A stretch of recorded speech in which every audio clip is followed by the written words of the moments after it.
Educational Communications and this station present Environmental Directions with Nancy Pearlman.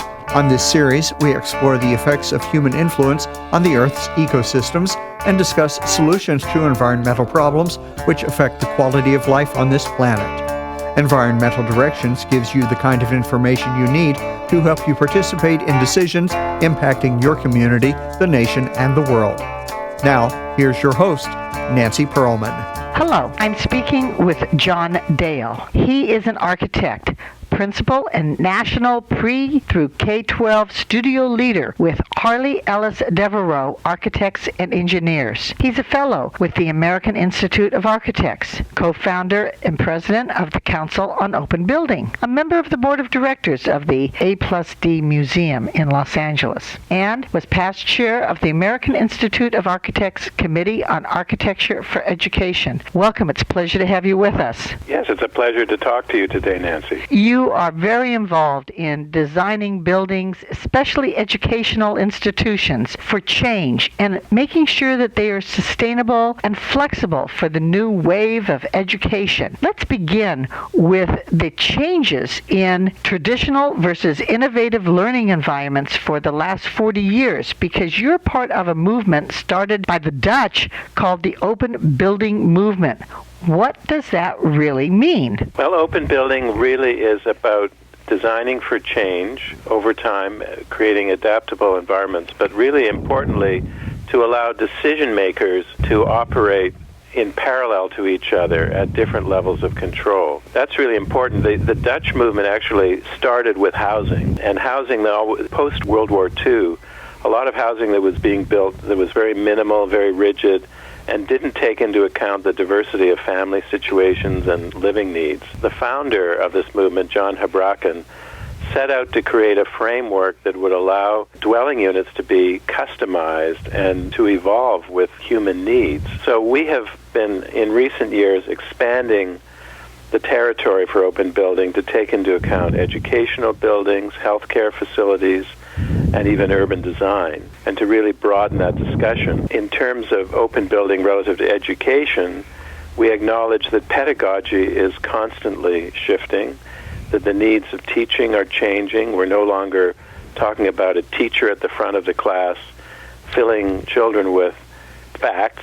We're talking about people learning how to learn, and in learning how to learn, interacting more, doing project-based learning, doing collective, collaborative work together in different sizes of groups, and to actually do hands-on activities which require a very different configuration to the learning environment. The classrooms, the schools, have really two elements to them. The facility, the actual building, and then how that building is used, the design to involve better learning opportunities. You are a lead professional, which means that you are part of the United States Building Council's program for certification for buildings being sustainable. That's one element. How do we build those buildings? You want them to be well ventilated, acoustically balanced, naturally lit, using recycled materials. The physical building, what are the most important factors? Where they're located, what kind of direction they're in, what kind of materials they're using? Obviously, all of the above. I mean, the great thing about the LEAD program is it's very holistic in its outlook. There are always new dimensions being added to that program. We start with the effectiveness of a learning environment when it comes to LEAD schools. One of my favorite projects that we did as a LEAD Gold building was a child development center in Pasadena for the Mothers Club, which is now Families Forward Learning Center. We actually converted a factory into a wonderful learning environment. It started off as pretty much a windowless environment.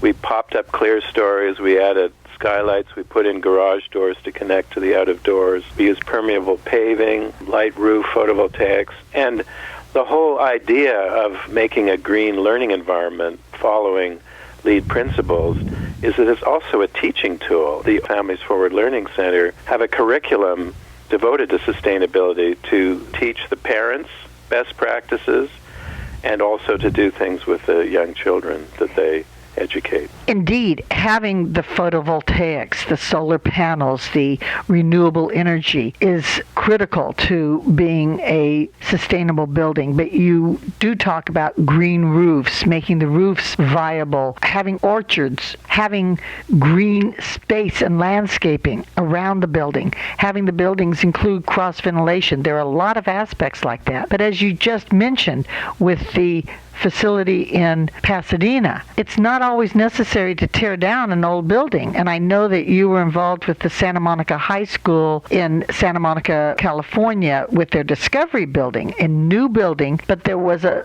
thought among some of the people to tear down some of the old buildings from the historic campus. It is possible, isn't it, to renovate old buildings and make them more sustainable? Absolutely, and we embrace doing that wherever we can. In the case of Santa Monica High School, there are some very special cultural monuments like Barnum Hall and the Greek Theater that are very much a part of the long-term master plan. There's an interesting side to that story, though, which is that if buildings are built to very rigid standards initially, they're much harder to adapt to. So, for instance, there are buildings on that campus where all the classrooms are undersized and all the walls are structural walls, so they can't be changed. Those buildings present more of a challenge, and that's why when we won with Moore, Rubel, Udell, our collaborators and fellow architects, the job to do the Discovery building, which was a very major new project. It's over $130 million project. We proposed that we do, in effect, a loft building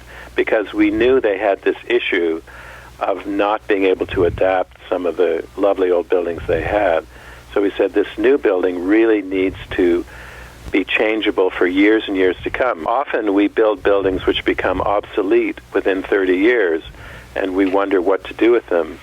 So we want to build 100-year-old buildings. What about century-old buildings? My gosh, I go traveling and I'm looking at ancient Greek and Roman and Lycian ruins that are still standing and being used thousands of years ago. Exactly. I mean, I'll give you an example that's not as ancient, but I was a graduate of MIT. MIT in Cambridge, Massachusetts has a lot of neoclassical buildings that are about 100 years old that stretch along the river, and they are wonderful, vibrant buildings. And so when we talk about open building, we often use those existing buildings as an example because they continually get adapted and changed. You walk along the corridors, and there are glass walls that open up, and there are labs that are being completely reconfigured year after year. And it's because the building not only had a great presence, a great sense of urban design, great indoor and outdoor spaces, great dignity, but it also had really important qualities like lots of generous windows for natural daylight, the right depth of the footprint, the right ceiling height, the ability to change services, so that over time it's been naturally adaptable. And so that kind of quality, as you say, building century buildings that will last and adapt and change over that period, that means they'll always be there. That means we can lower the carbon footprint, that we don't have to tear things down, but we can really build on things. The educators have come to see that learning environments need to be different than what they thought they were many, many years ago. I recall when I first started teaching at a middle school in South Central Los Angeles, it was an old school, beautiful old building. And my particular social studies department got to teach in the brand new building, but the brand new building had no windows. It was all air conditioned. Most of the teachers were fighting over which teacher has to teach in the old building, and I said, that's no problem. Let me teach there because I don't need the air conditioning. Windows open and close. Plus, you need to look outside and see the out of doors. And the theory about the distraction of looking outside has changed, where educators realize now that it helps to be able to look outside and be connected to the outside world. It's not a distraction. Absolutely. And you know, there's a history of architects understanding the pedagogy, understanding those basic human needs, and doing amazing schools at different points of time. And then there are periods where they go off on a wrong track. So the 1970s was a period where suddenly air conditioning was cheap and plentiful, and people had this crazy idea that students would concentrate better if they can't see out. which of course is the opposite of what is true. I actually think for those of us who are in the architecture profession, we need to be a bit humble sometimes and look back and look at periods of innovation and learn from them. I'm just researching recently the open air school movement and the idea of outdoor classrooms. And if you go back to the late 20s in Amsterdam, there's an open air school designed by Duiker, which half the floor plate are open balconies. It's an incredible school, lots of glass, lots of outdoor balconies, indoor-outdoor connections. There was a school outside of Paris that was designed in the 1930s for kids when they were worried about the tuberculosis pandemic. They were aiming to create very healthy environments. The classrooms there are individual buildings. 3 sides of the walls are folding glass walls that open to nature. The rooftops are all accessible. So back in the 30s, they were doing some of the most progressive and amazing school designs, connecting the learning environment to nature. It's taking a while for Americans to catch up to some of these innovative designs. And I know that when I was on the board for the Los Angeles Community College District, they were reluctant to incorporate some of the sustainable practices and principles in the buildings because they said, oh, it costs more money. Yet in reality, it costs less money. They save money. More money can go into the teaching and the help with the students. I know that you have been involved with the Lodi Unified School District, the Solana Ranch Elementary School in San Diego, and other schools and districts to present some of these ideas that we've been talking about. Are you still finding resistance, or have people awakened to the fact that a change is necessary? We're always on the lookout. I think we always have a mix of very traditional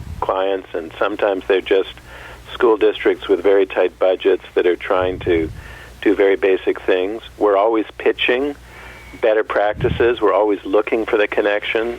So, for example, we're redoing an existing campus in Inglewood Unified School District. There are 1950s and 60s buildings which are actually quite wonderful. They have that indoor-outdoor courtyard classroom relationship. They have high ceilings. They have lots of natural light. So we're saying, well, those are actually spaces that are worth restoring and bringing back. Then we proposed a new building based on open building principles that is inherently flexible, that is more the kind of loft building that will allow for change. So that's a school district that has had some challenges and pretty modest budgets, but they just passed another school bond, and we're hoping we can bring some innovation there. Where our big success story has been is with Santa Monica Malibu Unified School District. They have a very progressive board. Carrie Upton, their chief operations officer, is an innovator and is very supportive of the open building movement. And so we're doing 2 major facilities there that really exemplify a lot of the things we've been talking about. You're a member of the board of directors of the A+D Museum in Los Angeles. Does that mean architecture plus design? Why are they going by just the letters? Well, they wanted to create something that could be summed up in a memorable logo, and so the A+D has been our kind of mark for the last almost 2 decades and the history of the museum. I think the plus is very important because traditionally there have been architecture museums in different places around the country. There have been design museums, but really bringing them together so that a discussion about a toothbrush is at the same level as a discussion about a master plan or a large but progressive building complex. We're really looking at all aspects of design holistically and in an integrated way. We try and feature design professionals who are really exploring the boundaries and the dissolution of boundaries between those different disciplines. There's so many innovative ideas in terms of architecture and sustainability, and we'll talk more about that in a moment with my guest, John Dale, architect with Harley Deverall Architects and Engineers. Environmental Directions with Nancy Pearlman continues with further discussion of the world's critical ecological issues. For more information, you may call 310-559-9160 or go to www.ecoprojects.org. Now, here's Nancy. I'm speaking with John Dale, who is a principal and national pre through K-12 studio leader with Harley Deverall Architects and Engineers. You are a fellow of the American Institute of Architects, have been active with various committees, such as their Committee on Architecture for Education. How many architects are there? Are they all adopting ecological, sustainable principles, or are there still some out there just designing the four-walled buildings? That's an interesting question. I think nationally there are about 85,000 members of the American Institute of Architects, and of course there are probably considerably more architects than that practicing because not all of them belong to the AIA, but about 85,000 in our professional organization. As a national organization, we're definitely devoted to sustainability. We have the AIA 2030 initiative. There are a lot of different committees devoted to sustainability, education, urban planning, and so on that are looking to best practices and innovation. But like any group, there are innovators and then there are traditionalists. There's a whole spectrum of people with different beliefs and different practices in the AIA. What is the AI 2030 initiative? The AIA 2030 initiative is really the sustainability initiative. Its aim is to set high benchmarks for the profession as a whole. It tracks individual firms and the extent to which they're achieving sustainable benchmarks. And obviously, the ultimate goal is to produce carbon-free buildings. Architects are known for designing the building. Construction companies build the building. Engineers are involved with both, really. So how much is the construction industry adopting the new sustainability goals? The construction industry, I think you will find many companies who have participated in the design of sustainable buildings, and they're very proud of them. And they will talk about their role in a team in helping to achieve that. Obviously, they're going to build what has been designed, and so there is a kind of chain of command, and the architects are orchestrating the conceptualization and the detailed design of the built environment, and through their interaction with their clients are setting sustainable goals and driving that. Ideally, the client and the architect are looking to partner with members of the construction industry that have an understanding of how those things work and have an equal commitment and interest. But obviously, if there are no sustainable goals in the buildings that have been designed, then the contractors, they're going to follow what's been put before them. You have been involved with so many different projects, and I'm sure you find every single one of them a great example of your work in open buildings, sustainable buildings. But do you have your favorite? I do have a favorite, which is a very personal project. I had the opportunity to design a children's chapel at a very old campus in San Gabriel, the Church of Our Savior, which is over 150 years old, and a campus full of wonderful pepper trees and redwoods and all kinds of things. I designed a chapel which has glass walls that open up on three sides, a bit like that classroom I told you about, so that it opens onto a meadow and worship can spread from inside to outside. So it's light-filled. It has elements like custom-designed lights that were designed by an artist as a collaborative effort. There are inscriptions inscribing mother, father, sister, brother in 30 different languages around the perimeter. It was a wonderful collaboration both with the client and with the builder and with artists. Those are projects that come along very rarely, but when they do, they're so exciting because everybody is kind of devoted to excellence and creating something special. When an architect designs a building, they take their ideas, they take the client's ideas, they try to mesh the two together and create a new, unique structure. If you had a client with an unlimited budget and you were able to design to include every aspect of sustainability that you thought should be there, what would it look like? What would it be that we don't already have? Wow, that's an amazing question, which I probably, in reality would need a lot of time to think about. There's something about buildings where every material matters, that it would be the kind of project I'd like to design is one where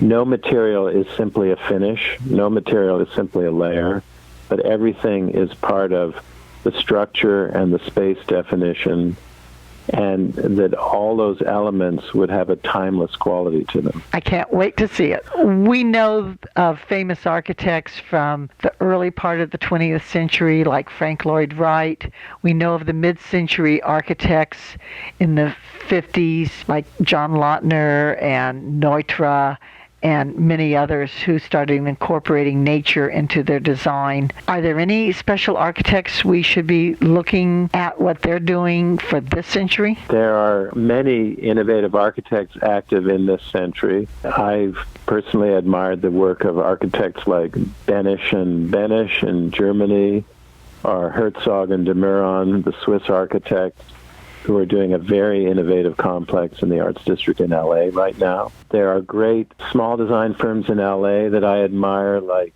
Koenig Eisenberg, who have a kind of great mix of pragmatism and innovation. When COVID is over, I hope that we can go look at some of these beautiful buildings and see new ones being designed and built. You have been working for sustainable buildings for a long time. Is it going to increase, or have we reached a limit in terms of what we can do with it? Well, I think it's going to increase. I think that gradually we kind of start to see the writing on the wall. It's sort of like, some of the most significant energy companies now, you look at big oil companies, they're actually investing heavily in alternate energy systems. They are providing services, they're putting up photovoltaics at school sites through their energy programs. So what does that mean? It means that even the eclipsing industries are seeing the writing on the wall and are starting to adapt. To me, that's a very promising sign.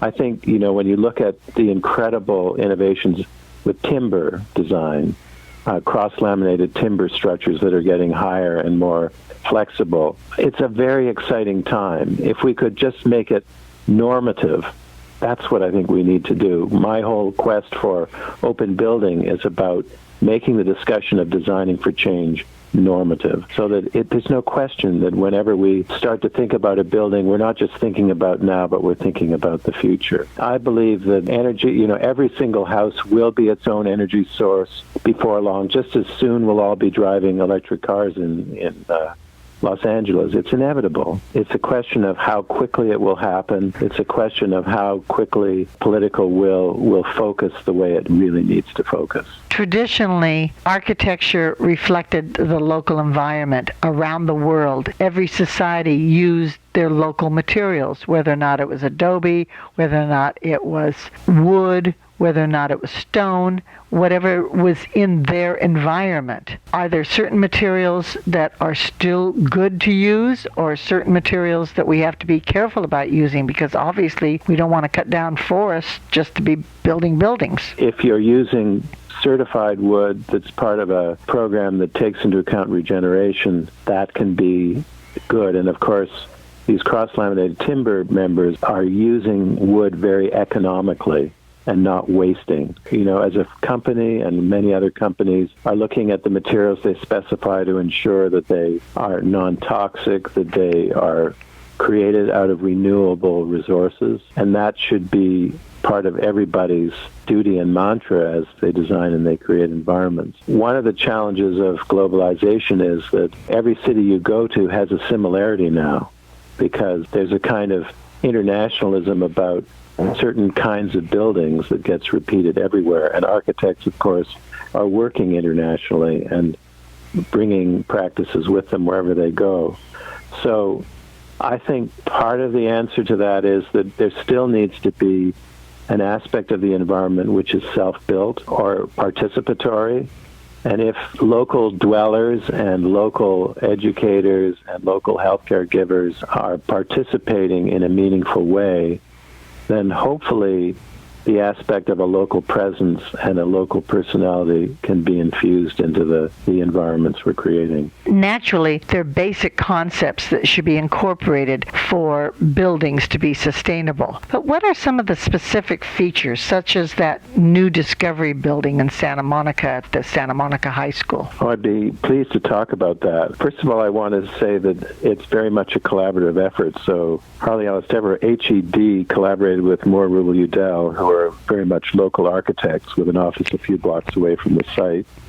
And we worked very closely with the teachers the faculty, administration, and facilities leadership. We went through a very iterative process, and we actually were programming the building as we were designing the core and shell. So that's maybe one of the first characteristics of a sustainable building, is that there's a base building which is constant and which is well designed strategically for future change.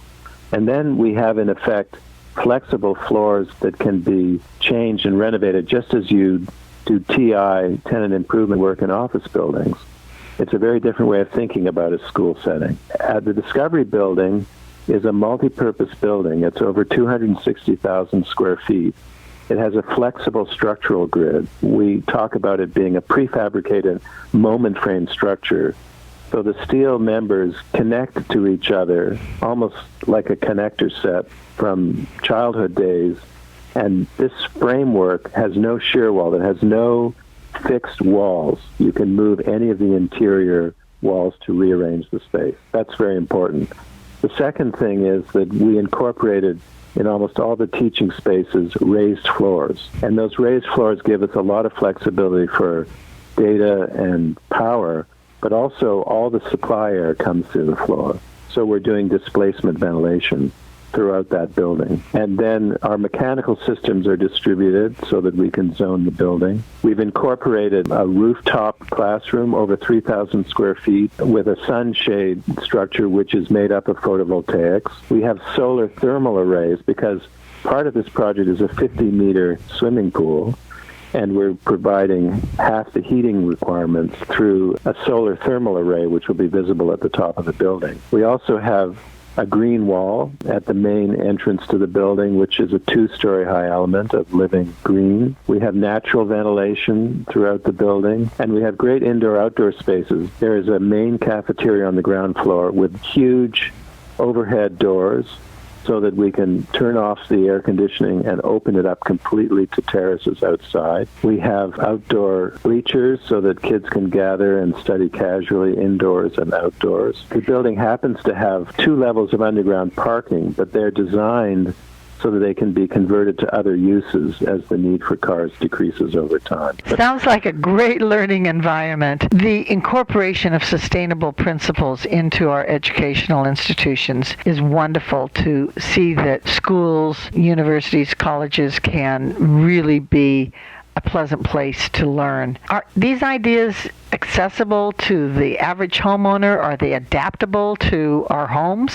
Absolutely, yes, especially in a wonderful place like California, where anybody who has the ability to lives indoors and outdoors, and they take full advantage. I think that we're all going to be required to be more sustainable and more self-sufficient as time goes on, given the scale of our population and energy needs, climate change, and the stress on our centralized utility systems. I think it's going to fundamentally change the way we live. And again, I think it's going to be normative, and we're all going to be dealing with battery backups and solar arrays and higher efficient building envelopes, better insulation, the indoor abilities so that we can indoor-outdoor connections so that we can turn off our air conditioning as much as possible. All of these principles are understood, are accessible to people. They just need to become commonplace. Great to see these changes happening. So important to have our architecture be different this century than the past. I'm really excited to hear about these innovative ideas of making our educational institutions sustainable and having the facilities really reflect the importance of being ecological, protecting the environment, making a better learning environment for the students, making a better teaching environment for the faculty. Great ideas. Please keep promoting them. Please keep designing them. Please continue that excellent work. Thank you so very much for being my guest. Thank you so much, Nancy. It's been a pleasure to talk to you. I have been speaking with John Dale, who is a principal and the National Pre through K-12 studio leader with the company Harley Deverall Architects and Engineers. He is also an architect. I'm Nancy Pearlman. Thank you very much for joining us, and do tune in again next week. If you would like free information about these environmental issues, go to www.ecoprojects.org or call 310 559-9160. Environmental Directions with your host, Nancy Pearlman, is a community affairs program of the nonprofit organization Educational Communications and this station.